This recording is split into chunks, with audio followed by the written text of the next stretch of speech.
माझे परी राजेश शेंडे आहे. मी आज तुम्हाला एक प्रयोग करून दाखवणार आहे, विरघळणारा आणि न विरघळणारा. त्याच्यासाठी आपण घेतला आहे गव्हाचं पीठ आणि मीठ, साखर आणि तेल आणि हळद आणि सय्यद घेतला आहे. आता आपण प्रयोग करणार आहे. आता आपण ह्यात गव्हाचं पीठ टाकणार आहे पाण्यामध्ये.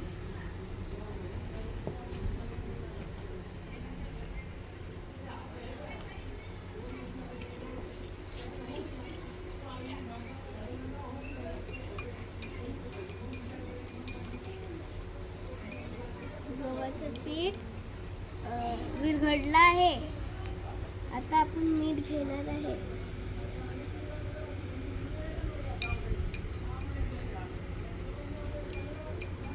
मीठ पण विरघळला आहे.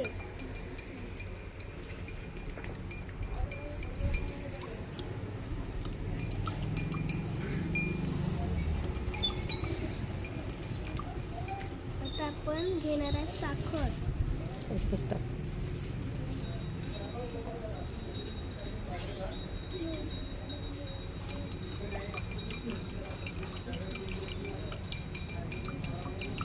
साखर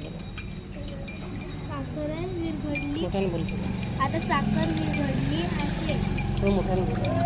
साखर विरघळलेली आहे.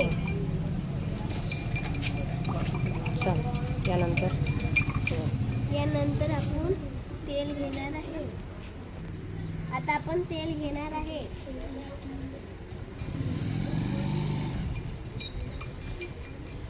तेल विरघळलं नसेल.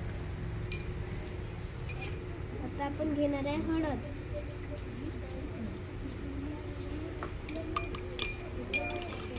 हळद विरघळलेली आहे. आता आपण घेणार आहे सहज.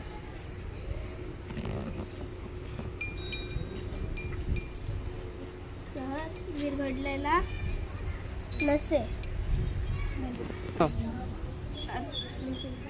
विरघळलेली वस्तू आणि न विरघळलेली वस्तू म्हणतो.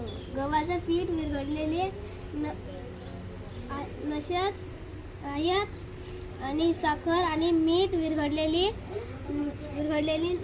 आहात आणि हळद विरघळलेली आहात आणि विरघळलेली ऑइल, तेल आणि मध विरघळलेली नसत. धन्यवाद.